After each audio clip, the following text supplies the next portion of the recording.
Hello, Park Pass TV family. My name is Tim, and today we are about 850 miles north of Lake Buena Vista, home of Walt Disney World, and bringing you today on a visit to the one, the only, Holiday World. We're down here in Southwest Indiana, and we are going to have some fun experiences today. Let's get at it.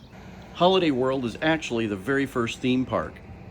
Opened August 3rd, 1946, when it was then called Santa Claus Land. It's a family-owned park, and it's received a lot of worldwide attention for its lineup of roller coasters and its water park, and it's received tons of industry accolades for its operations, cleanliness, guest service, as well as its attractions. And the park's coasters and water coasters are on many enthusiasts' top 10 lists.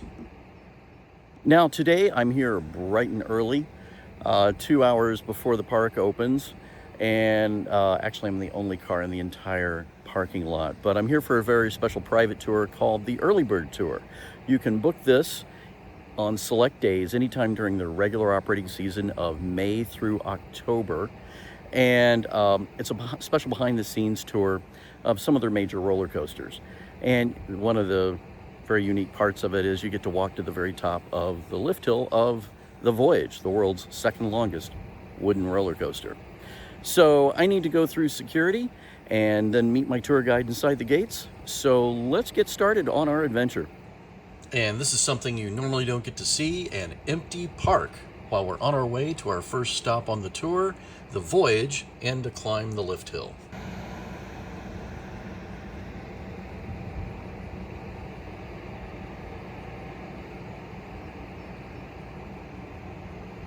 Well, here we go. It's time to start our journey of 330 steps to the top of the 163-foot lift hill of the Voyage. After a few minutes of a really great leg workout, you're rewarded with an amazing view from up here on the top. There's some great photo opportunities while you're up here, and you can get photos you'd never be able to otherwise get. There's the lower segment of the lift chain looking straight down through the peak of the lift hill, and the upper portion of the chain, and here's what it looks like as a track view from the top. Of course, I had to take a peek over the side, looking 163 feet straight down. And that's also the park's newest family lunch shuttle coaster, Good Gravy. The water park's getting prepped for the opening later this morning. And of course, you just have to get your photo taken while you're up here.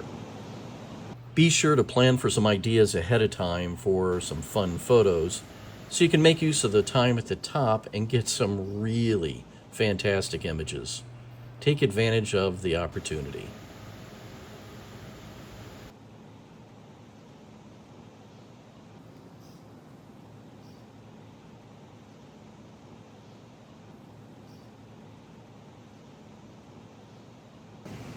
And now it's time to head on down and get on with the rest of the tour.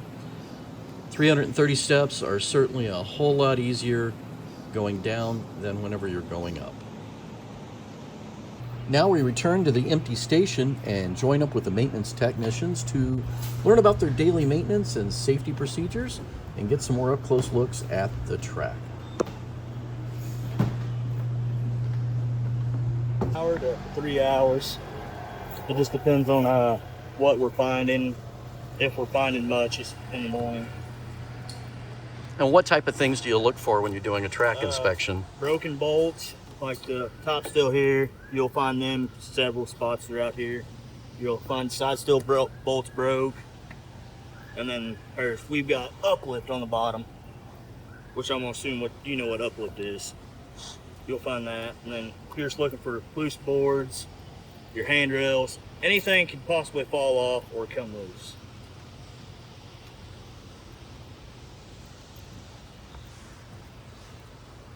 I've been clumsy all my life. So I have to, and here I am crawling around coasters. And you're Ethan and you're Paul. Yep. Hey, and you are Sabrina. These are our tour guides this afternoon. This morning actually.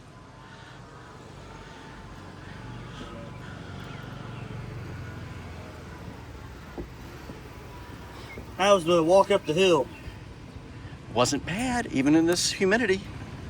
There's a slight breeze up there. Is there? There was a small one.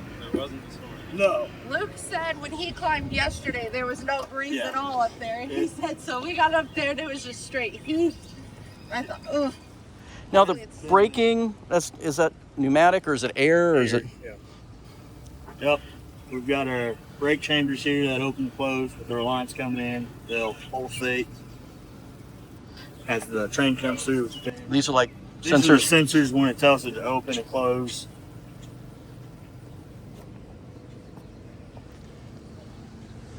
Very cool. In our shop, we just deal with the track. We have a whole nother crew that works on the trains, on all the coasters.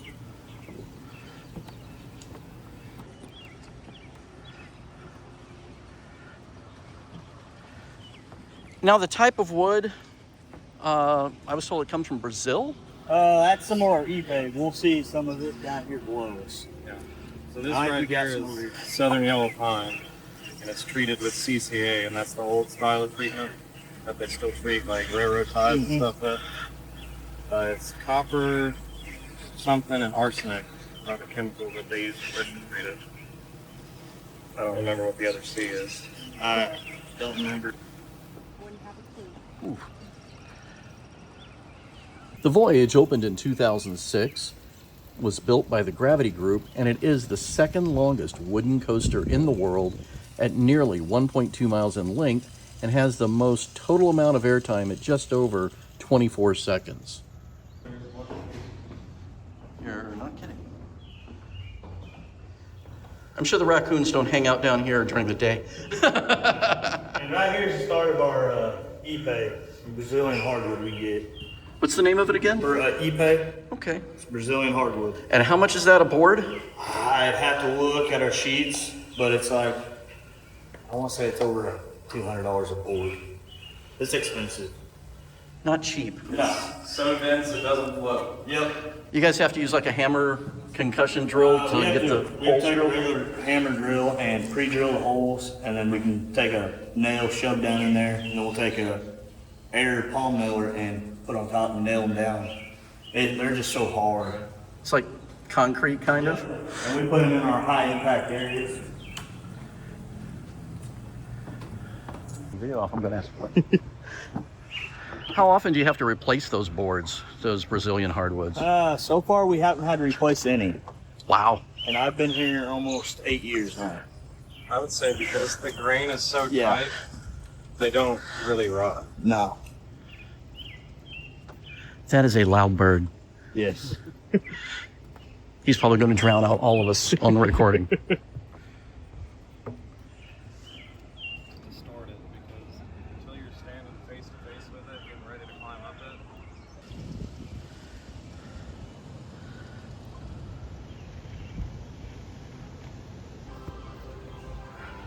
So when you guys are walking up and down all those hills and on that track, you're carrying This is this, what we're carrying.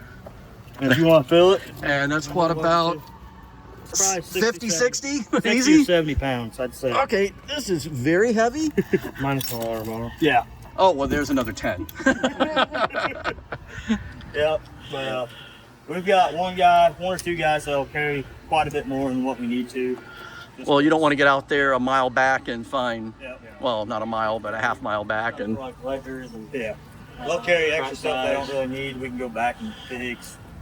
But like we got all of our crack bowls. wow, those are sizable. Yep. That's a top steel bolt there.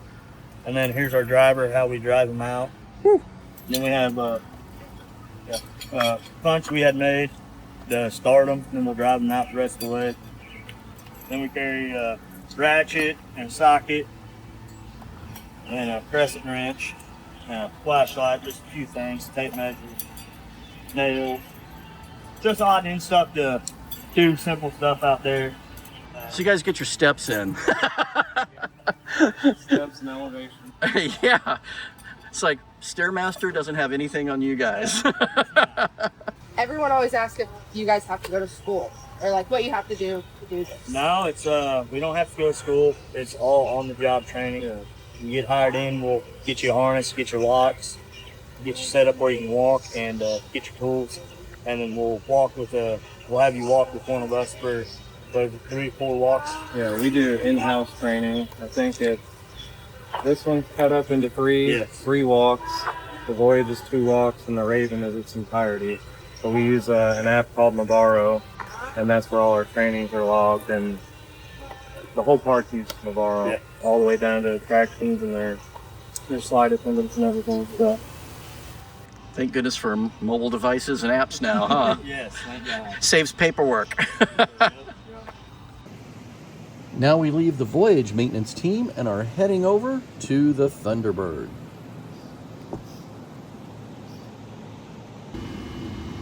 Okay, we are here at the Thunderbird, the world's first launched wing coaster. And this was by B&M? B&M. B&M. And it also, not only being the first launched wing coaster, it has a unique setup for how it gets its power to do the launches with this little, what do you call this technically? Power shed? It's they're called flywheels. Flywheel. Generator system. And 2 flywheels. And that builds up the charge to launch it. Yep, uses power. 2 electric motors and a giant flywheel to produce power to Thunderbird launches. And what's special about the name on the building? The Willpower Steam Engine Company. Well, one of our park owners is Will Cook, but I don't know if that's what the building is named after. I'm not sure on that. And what's the track length on this one? I'll have to verify that one. And what's the maximum speed that it can hit? So it goes 0 to 60 in 3.5 seconds in the launch. That would be your fastest point on the ride. How many total inversions? So you got the Millman, got the loop, 2 dive loops, 1, 2, And then the little... you got twists, you got 5, 6 inversions. Sounds about right. Cool. Have any specific questions you know about it? What's the process you go through to do all the launch? And So for the launch system, for the operators, they can do it in 2 ways. You got 3 operator or 5 operator. For a 3 operator, all the 2 operators in the very back will check all their restraints. In order for the ride to operate, all their restraints have to come up every time and be relocked. And then they go to the back buttons. They push their 2 green buttons. When they push theirs, these 2 will flash. And then the operator will say clear. They'll press these and the ride will move forward. It'll launch. They have to continue to hold these buttons until this train launches and this one is fully parked. If either of the 3 operators release their buttons, the ride will stop and they gotta do it again. Launch enable.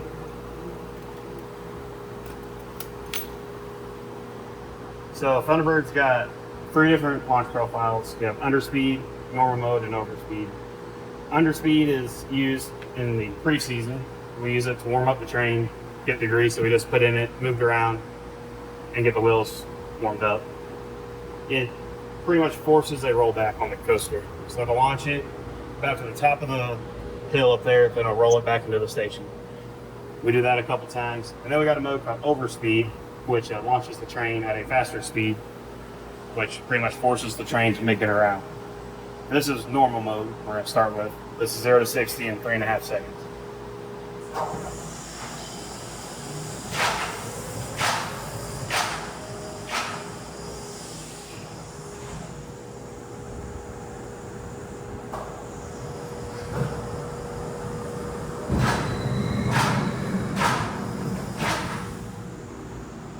And it's out of here. Yep. So I keep holding these buttons so that train finishes done. So the reason why I didn't need the other buttons, I have this key in place which acts as those buttons for maintenance mode. We don't put guests on here. This is just for morning testing. This is how we get this train to this building to do maintenance on it. So go ahead and move over there. It's not very fast. It's all pneumatic. Brakes, everything. The brakes, transfer table is all pneumatic. Well, this is one of the more unique rides you can get at Holiday World. So we move across transfer track. Table goes over and opens the maintenance bay door. Once we come back to the station, I'll go over the launch system a little more.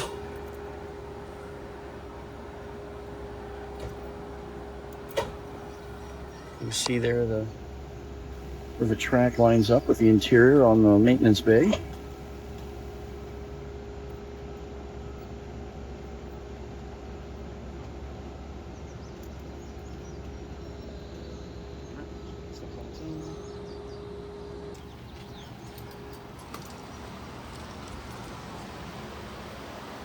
Alright, this is North Shop, Thunderbird's maintenance shop. So I'm sure if you notice, the track stops quite early. So the train actually rests on its wings, not on the wheels. If you look under the coaster, in between the seats, you see those little wheels there, casters. Yep, so the train will rest on those. That way so you can inspect the wheels and everything underneath.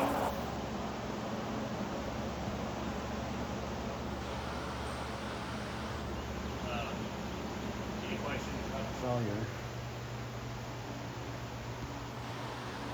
How long does it take to prepare the trains for the operating season each spring? We usually takes us a couple months, most of the winter. Each train gets tore down and rebuilt. We do very thorough inspections on them to make sure they're ready for the season. One train's all the way, and then one train's only 75%, right? Or are Yes, they 100, both? 180, 100%, 80%. We alternate them every year. Now, only one can fit in here? Yes, one sits in here, one sits in the brakes outside. Ah, okay. Do you guys like cover it, I'm guessing, during the winter and stuff? Or? During the winter, one will sit in here and the other will In the remain station. Very cool. Do you have any questions about the trains, any components on the train? Okay, so that top one is the guide wheel. I mean, not the guide wheel, the road wheel. This side one is the guide wheel, and that's the up wheel. It's train on the track. That's a good wheel. That's a very good wheel to have, Very right? important. And then those little wheels under here are for Those are just in here. maintenance. Yeah. The wheels are made of aluminum, and the tire is a polyurethane material made by Euromet. Celebrating 10 years this year. Yes. A decade. So those are the mechanical brakes, the first two. They're more for emergency stopping more than anything. They don't really shut during daily operation. They just prevent the train from rolling too far forward in the event of an emergency stop. And is that just electric motor or pneumatic or? That's all pneumatic. Everything over here is pneumatic. So And then here are this the is, actual. these and those down there, which we will walk down there. These are your brake fins. They all have a different compound of brass and steel. That's what the magnets in the train catch to stop the train. Each one's a different compound for a nice smooth stop, so you're not just slamming to a halt. Yeah, the Legend gives you a little bit of a jolt when those brakes hit. The magnetic brakes are definitely way more comfortable than your standard mechanical brakes. And of course, there's the little double fly-through back there. One of the more incredible elements of this coaster. Spinning through. Is it technically supposed to be a barn? Yes. Okay. Want to make sure, I don't want to call it a barn and it's not a barn. I like the handprints Oh, on the other side. yeah. There's actually like an arm and handprints, like somebody was holding their hands up in the air as it spins through.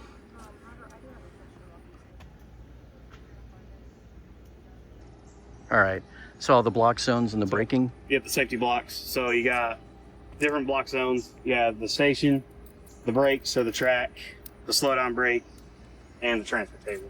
Those are your safety blocks. And you had said you have 5 block zones. You have four to five. Station, launch, track, slow down. Yes, 5.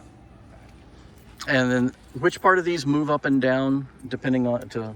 So all these move except for the last 3. The last 3 are fixed to stop the train. The rest of them allow the train to And slowly it's move. like Mhm. the cylinder there on there. See up underneath. And if the train, like the ride said something is wrong or we stop it, it'll lift the brakes back up and stop the train. And they're all magnetic, so Well, that the way, magnets are on the train. These are just well, the yeah, brakes. magnetic brakes essentially with Yep. the fins that interfere with it proceeding. Yep. So that fenced-in area right over there is where our drone field is and where they take off from every night from June 21st to August 3rd.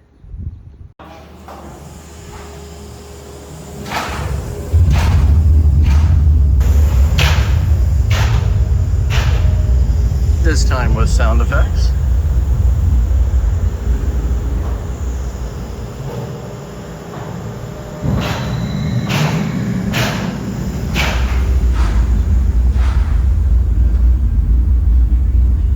Operational test launch.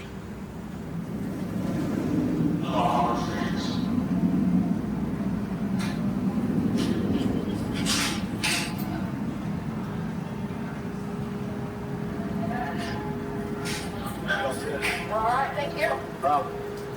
Thank you very much, Robert. Good to meet Appreciate you. it. All right, you have a good one. You too. Have a great day.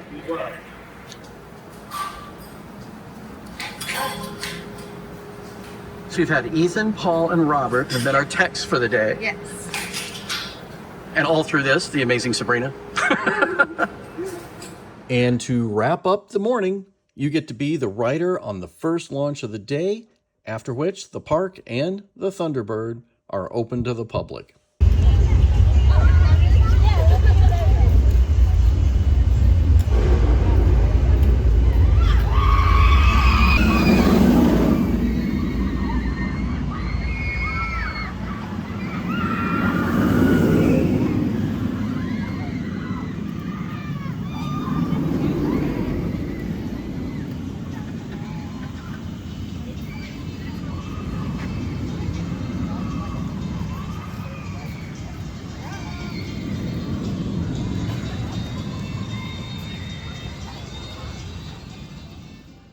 I'd like to give a huge thank you to Holiday World for making experiences like this available, and to the Voyage coaster techs Ethan and Paul, and the Thunderbird technician Robert, and also for my tour guide the entire morning, Sabrina. Each of them made the tour a very fun, informative, and unique experience that anybody who loves coasters and theme parks and doesn't have a problem with heights would enjoy thoroughly. The private early bird tour requires regular park admission with the special tour ticket, and also includes the 2-hour experience, a $15 gift card per person, a lanyard, free photo pass for the day, and 3 front-of-the-line passes to be used throughout the day. You can find a link to the various private tours as well as the early bird tour at the Holiday World website on the Tickets and Passes page under Guided Tours and Premium Experiences section. I hope you've enjoyed this quick look at the behind the scenes of how these roller coasters work, how they're maintained and operated. Thanks so much for watching, and please be sure to hit that thumbs up button if you've enjoyed this special behind the scenes look at the coasters at Holiday World.